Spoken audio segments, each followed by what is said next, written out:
I got a tip for you. Want to know how to move to England? Perhaps you've just been through an election. I got you covered. Come along with me, let's find out how to make it happen. So yeah, it's Tessa with hip over 50, American accent, but British born. I'm a dual citizen. I've lived here for a few years, and this is me sharing what I'm going through. As Americans, we are not that many here. There's only about 200,000 Americans in the whole of the UK, and considering the overall population is about 68 million, we are just a drop in the bucket. But around the time of the November elections in the US, apparently searches for how to move to England jumped up 900%. So a lot of you are thinking along the same lines of, let's get out of Dodge. Well, let me show you how you can do it.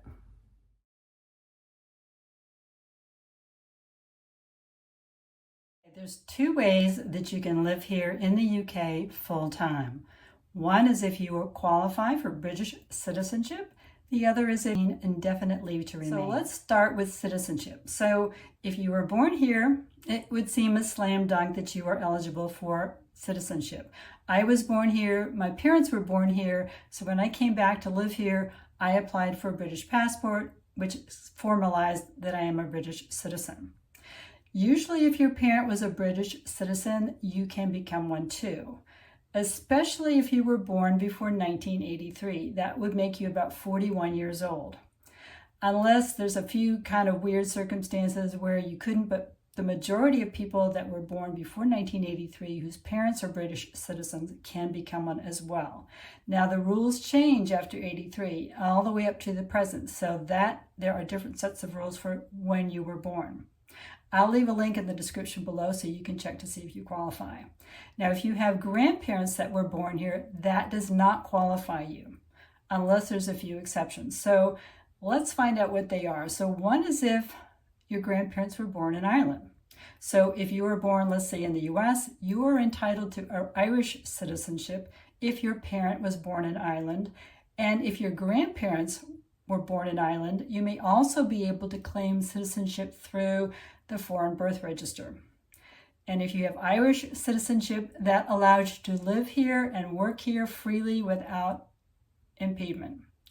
It also gives you a nice little bonus. You can also have you're also an EU citizen if you have Irish citizenship. So that's kind of the best of both worlds. So let's say you were born in the Boston area where I used to live. There was a lot of Irish people settled there, and you have a grandparent that was born in Ireland, and you could qualify for Irish citizenship, which would allow you not only to live in Ireland, but also anywhere in the UK.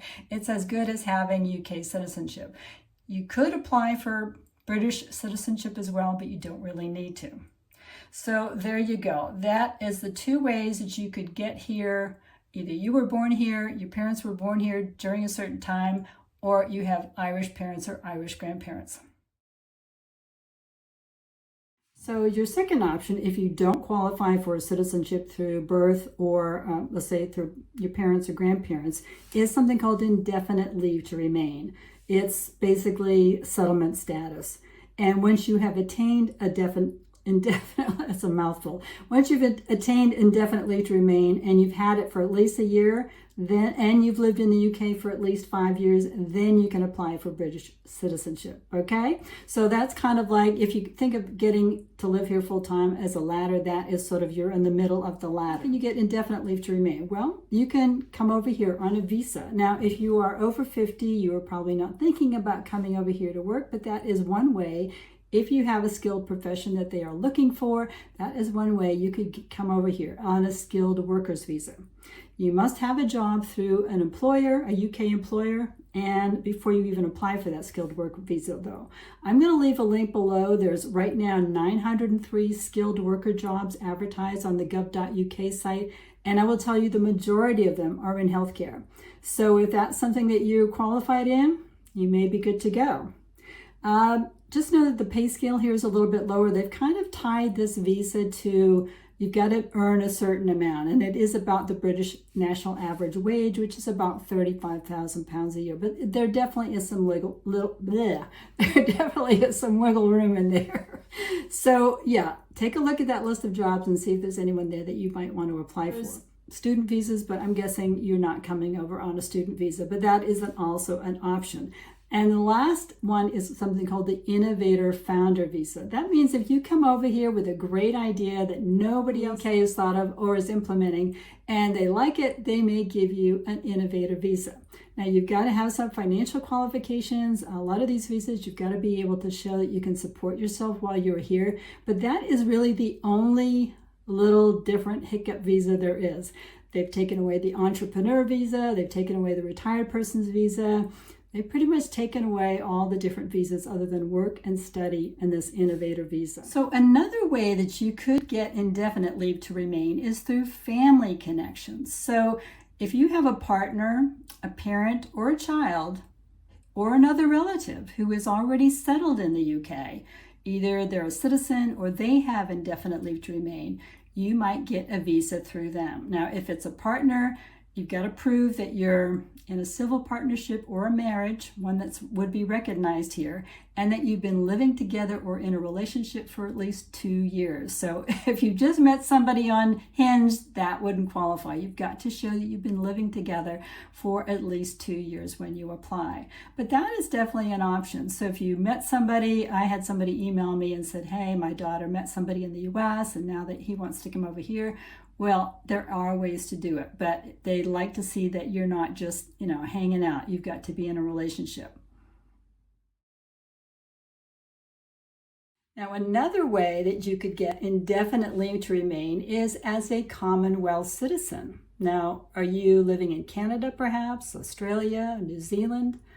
Then you may have a little in. If one of your grandparents was born in the UK, it could be even on the Channel Islands, the Isle of Man. It could even be on a ship. Like, let's say they were in the services, in the UK services. Then you can apply for a UK ancestry visa. If you are a Commonwealth citizen, as I said, of one of the 56 countries, and I'll leave the list below so that you can check out and see if you are in a Commonwealth country. And the last way that you could get indefinite leave to remain stamped for yourself is if you previously had it. And then you moved out of the country. Let's say you went to the US to live or you went somewhere else and you want to come back. You could apply for it if you've already applied for it once. It's a little ironic, I think, because considering that a lot of settlers, immigrants to the US originally came from the British Isles. In fact, over the years, all the way up to the 1950s, 4.5 million folks immigrated over there. My parents were one of them. They ended up immigrating to Canada because they couldn't get into the US at the time. My dad got a job in Canada, and then 10 years later, he was able to get a job in the US and we moved down there. So, and you come over here and you are working, you will find that salaries are less here. They are on average around 35,000 pounds, which is about $50,000. Whereas in the US, average salaries are about 60,000 a year. However, over here, you would qualify for free healthcare. If you are qualified for the NHS, it's free. Unless you choose to pay for private health insurance, you don't really need to. And that will save you a ton. Think about all the money you would save. And also, how does 28 paid vacation days a year sound? So yeah, that is one of the bonuses of living out here. So I also think there's a lot of other things. I've done many videos. There's quality of life.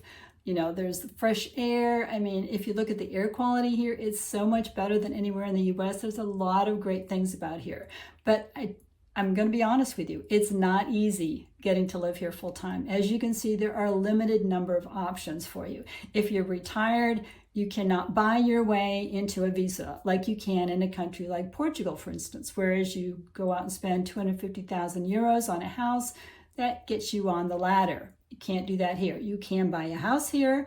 You don't have to be a citizen to buy a house here, and you can come over and live in it for up to 6 months at a time. Now, I've talked about this many times before. People don't quite seem to get it, but the UK has a very generous visiting rule where you don't need a visa. So you can come over for up to 6 months at a time and try life out here. Maybe over the next 4 years, if you're American, you could come over here for chunks of time and just kind of open your eyes to what another lifestyle could be.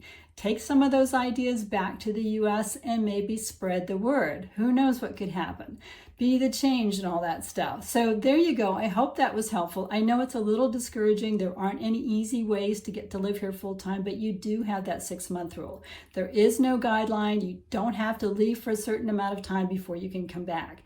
All I'm saying is don't abuse it. If you come over here for 6 months, you leave for 2 days, you come back, they're going to look at you and go, okay, are you trying to live here full time? And they may decide not to let you back in. So don't abuse it, but it is there to try life out here, to maybe get away from, politics and what have you that you're not really happy with at the moment. So to wrap it up, there's 2 ways you can come over here for a full-time residency. It's either through citizenship if you qualify, through birth, or through indefinite leave to remain, which is attained through visas, etc. So if you have any questions, of course, please put them below. I'm always happy to answer those. If you want to check out how to live here for up to 6 months, I've written a great guide to help you do that. The link will be in the description below. And yeah, it's a great lifestyle over here. So come on over, and thank you so much for watching. I will look forward to seeing you very soon on my next video.